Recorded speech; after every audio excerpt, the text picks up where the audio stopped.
today we're going to go over the tools that I use to create a night shift survival guide, and I'll tell you how easy it is for you to create your own content, your own guides, your own websites, and what AI tools I use to create it. It really took no more than 2 hours to create this total, so it's amazing. And I don't have any software engineering, IT, or any AI engineering, any data engineering, anything, any background in that. So that means that any one of us can create this, and this is amazing. So let's go ahead and get started. I'm going to show you first. I started with it as this kind of prompt to my GPT. If you haven't watched, I have a personalization GPT prompt episode where I tell you what all clinicians should have in their personal GPT personalization. So watch that video. So this, when I go over this, GPT already has and knows about me, and it knows that I am a doctor. I'm looking for evidence-based medicine, and 10 other important things that it knows when it's taken into account this prompt and creating the preliminary night shift survival guide. So let's go ahead and see. So I said, hey, I'm going to back to night shift as a hospitalist after a while. Can you refresh my memory on some of the important topics that I need to succeed? And it was a very simple command, and it basically created, here's a targeted refresh and organize for success on night shift.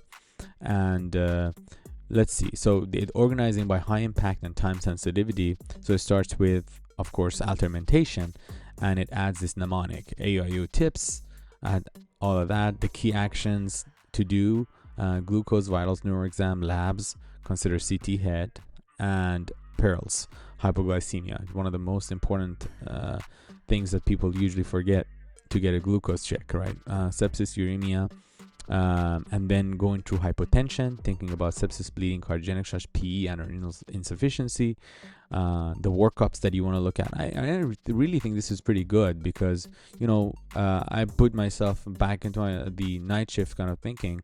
I think it's pretty comprehensive. Actually, the bedside echo thing here I really liked. Immediate steps, of course, the bolus, stopping the anthem, trending the map. I like that it talked about map here, and then thinking about refractory causes, also really good and useful there. The next one would be chest pain and new shortness of breath, all the things on the night shift, ACS, PE, pneumothorax, and CHF exacerbation, things that can kill your patient, right? Quick workups, I really like these, and I think it's pretty standard. And it also tells you, don't forget about a PE post-op, tamponade, especially related to oncology, flash pulmonary edema. Remember, patients can have this in many settings, but one of them could be related to renal artery stenosis, uncontrolled hypertension, reason for admission, and tachyarrhythmias and bradycardias. It went over, again, one of the most common chief complaints that you get over in the hospital, SVTs, AFib with RVRs. And even told you, what are some of the things you want to do to control the rate. I like that. Bradycardia, holding the AV nodal blocker, checking for hyperkalemia or ischemia, which is, I also like that it helps, it makes you also think further than just, thinking about AV nodal blocking agents. What are some of the things that have been causing acute bradycardia? White complex tachycardia, fever in an inpatient. Pretty good, right? Line infections are very common. UTIs, pneumonia, drug fever, C. diff, culture. It's pretty good, I would say. And then it also tells you about taking neutropenia seriously, kind of refreshing there. Cross-cover night perils. So a BP that's out of range. It says usually do nothing, which I really like, because not all the time you need to do something about the BP. You need to find what's causing it, unless symptomatic, of course. Low urine output, check the volume status, Foley patency, like basic things, right? Pain control, and INR high overnight,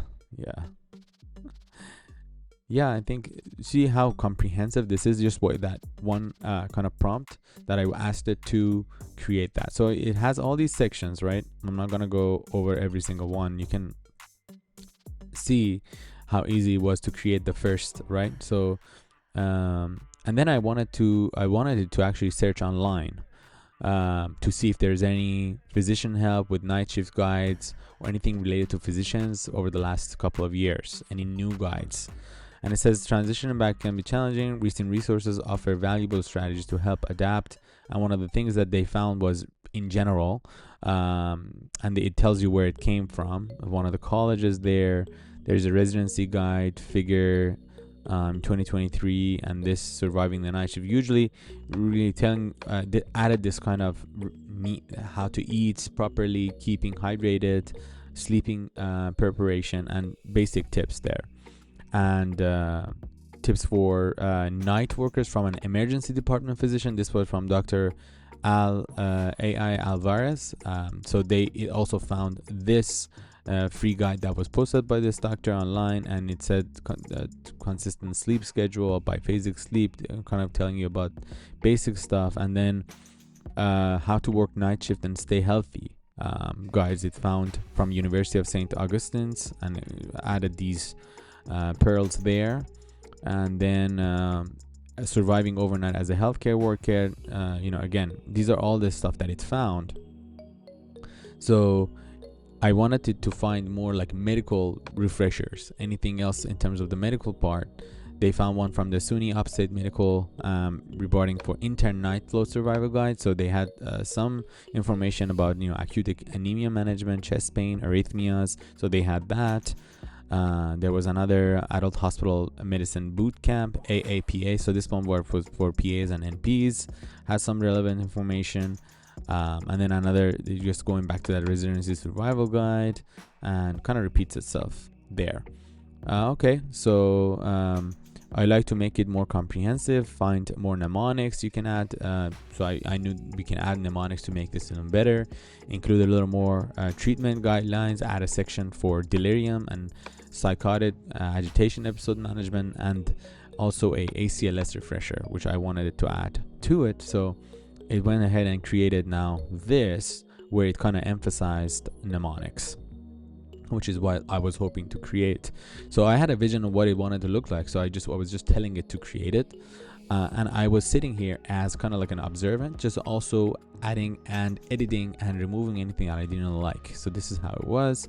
So it added the agitation portion. It added more mnemonics for hypotension, shocked, right? Sepsis, hemorrhage, obstruction, cardiogenic, coronary, endocrine, and drugs. Initial managements kind of made it a little more easy to read. Persistent hypotension and adrenal insufficiency. So it kind of added the workups a little more in a easier way to look at. And then this is the delirium and psychotic I told it to add. So of course delirium itself is a mnemonic, right? So drugs, lack of sleep, infection, reduced mobility, intracranial issues, urinary retention, very common complaint overnight, metabolic, right? And no farm first, then farm. I like that. And it's also using creativity to come up with these, so which is really good. And then it added the table again to make this even more tailored and easier to read. Again, I didn't ask it for the table, but it did that on its own. And added some pearls, right? Night shift procedure pearls, paracentesis, NG2, and Foley. You'll see in the future I'll add the placing a central line also, and intubation on there. And then it added the 2024 update on the ACLS for shockable and non-shockable rhythms. Mnemonics for H's and T's, very very high yield to know. And talking about bradycardia, right? So atropine 0.5 milligrams IV, Q3 to 5 minutes, max 3 milligrams. So it's really good. So we added all of this, and then it added that little strategies at the bottom. So so this is for the rest of this will be how I created my because I wanted to introduce this later. So this is for later, but we'll talk about it. But it can help you create your posts and of course all that. So so from here I took this findings and I went and asked Perplexity about it. So I told it that I've created the following guide using multiple AI apps. and I would like you to help perfect, improve, and ensure all important information is included for physician. Please search reputable resources, clinical problem-solving websites, which is one of the really good medical online websites that has very useful mnemonics. Ensure all key mnemonics are included. And then I added right here, and they went in and actually used the AHA 2023, HEP, and surviving sepsis. And so here is, this is what Perplexity did. The Perplexity said, here's your night shift survival guide, Hospitalist edition. It is revised, well structured, and here are some suggestions for improvement. So then it went into the whole mnemonics. For the AMS mnemonics, it said, so consider adding F for focal neurologic deficits on your AIU tips T. And shock mnemonics, expand the shock with hypovolemia under H's and toxins under D to align for ACLS and H's and T's. What that, and then the procedures that I had added, central line placement, and include specific infection prevention there, intubation, add the post-intubation sedation and analgesia recommendations, ACLS updates, make sure that they're there, and then it kind of gave some additional resources and formatting, and then I asked it to go ahead and generate finalized format. So this was the finalized format from Perplexity. Made this one into a table, added the F that it was suggesting, initial steps, adjuncts, agitation management, created this shocked right here, again management, adjunct, chest pain, key diagnosis workup. I love the addition of focus, which is very important nowadays. Flash pulmonary edema as one, added for arrhythmias, bradycardia, and again, as you can see, they added not only the atropine, they are now talking about adding pacing in there, catecholamines like dopamine and epi. So very good in terms of completion. And this is the delirium W. They added the withdrawal to the delirium. So if you remember the first version, right, that we added delirium to, yeah, it's missing things. As you go from AI to AI tools, and specifically very important to use Perplexity in terms of how deeply will think and add knowledge. It basically started filling up the little areas that GPT had left behind. Again, and it also is structured really well. And then they added the DK and HHS management, hyperkalemia protocol for electrolytes. Again, I asked this one, I'll show you. And adding the procedure essentials, ultrasound guided IJ preferred, and then it even tells you what technique to use. Confirm, don't forget to confirm with the chest x-ray. This is the intubation RSI protocol. Very important, this pre-oxygenation, remember, to 100%. The NAGM study that recently came out tells you about the etomidate and rocuronium dosing and everything to remember. And then this is the ACLS refresher, shockable, non-shockable. Very good. So it just added more details, as you can see. And then I wanted it to kind of take a look and see if we can design it a little bit better to enhance its readability when you're looking at it.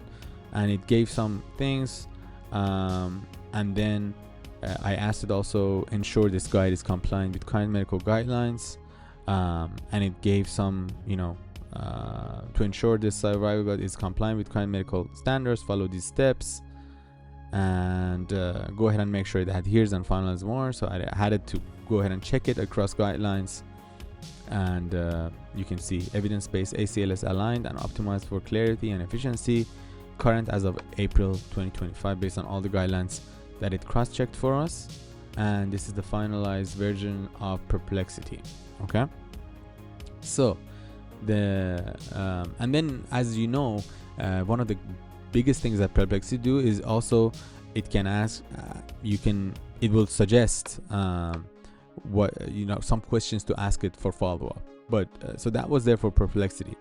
I also, of course, used Grok. Let me see if I have Grok 3 to go over these mnemonics, and I had it cross-check everything. I'm not gonna go over it, but I had Grok 3 also revise it and ensure it's concise, well organized, aligned with evidence-based practice. And this is where I added, and this is the Grok's version.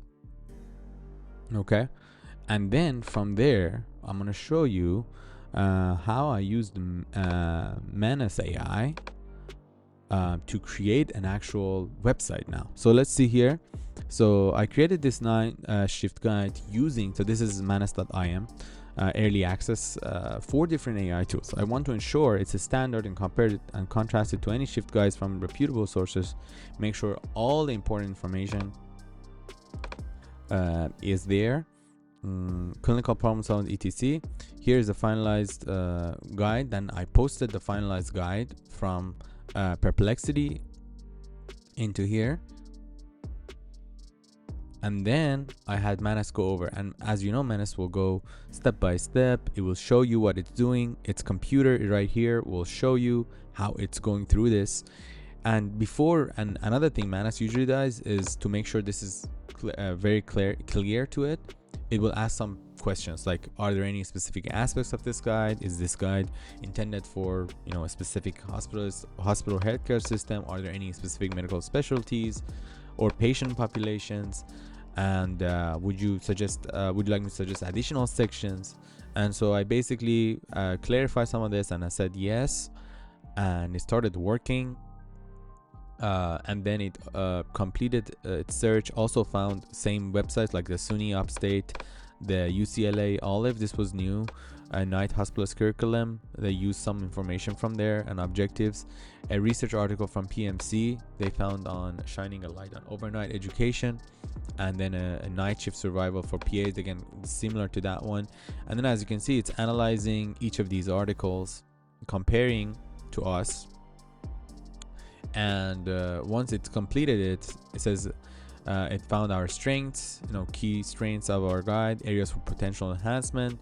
It kind of recommended to extend our electrolyte management, talk about a little more about infectious disease and neurologic emergencies, and additional educations, references, evidence, structured documentation.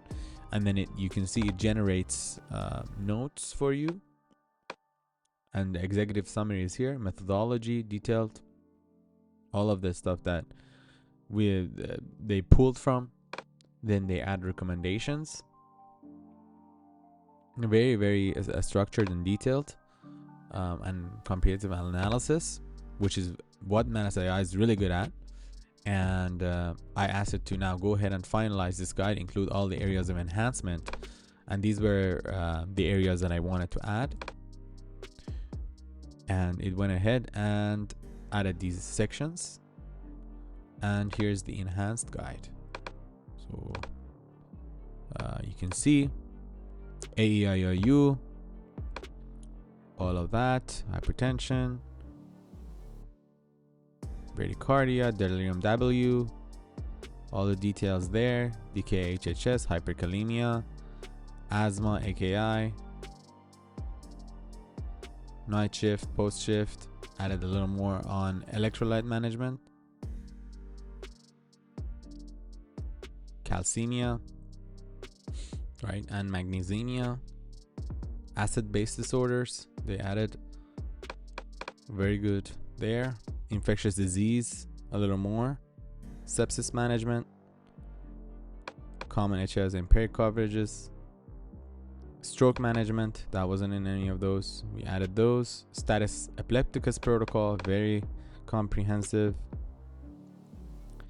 and it became very, very, very thorough, so as you can see. So and then I had to now I want turn your creation into a website and deploy it. So I had it to create a website for it, and here is, I'm gonna show you also I generated some PDFs and mnemonics and things, but I have the finalized website right here that you guys can now access. It's actually live. The link is in the description. So now it's and again, I don't know anything about web design, and this is completely done by Manas AI, just based on the content that I created using all of these different tools. So now we have the most comprehensive hospital night shift guide, survival guide, across. I mean, there's nothing like this right now online, and we just created that using multiple AI tools. So table of contents, actually each of these will refer, so you can go back to your table of contents. It will open specific sections. This is right now free for you guys to use, and it's, I mean, you got everything you need for a quick guide, right? Yeah, so that's it, guys. I hope you guys are enjoying these videos. I think I'm just trying to show you guys how good the AI tools are, and how you can create your thoughts. You can make your things that you always thought about creating but didn't have some of the computer knowledge and some of the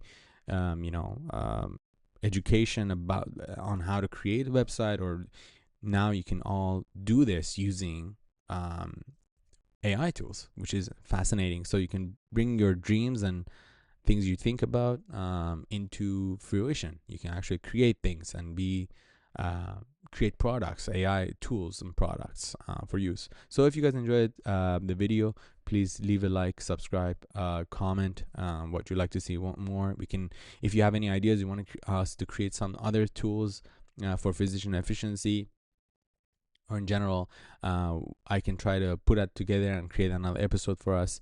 So yeah, thank you so much, and I'll see you guys on the next one.